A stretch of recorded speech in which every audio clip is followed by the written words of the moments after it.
When we're making food at home, we gather together our ingredients and we try to prepare food that is nourishing for us. At the same time, we take parts of that food and we throw them away in the trash, and we call them waste. We put them in the trash, and then from there they go into landfills where they are emitting greenhouse gases and causing harm to our earth, to our body.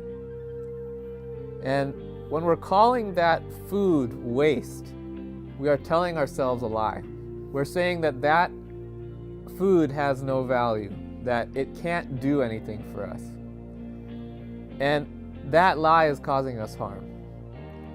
When we're composting, we're flipping that whole idea. We're saying this is not valueless, this is not waste. This has value, this can help me in many ways.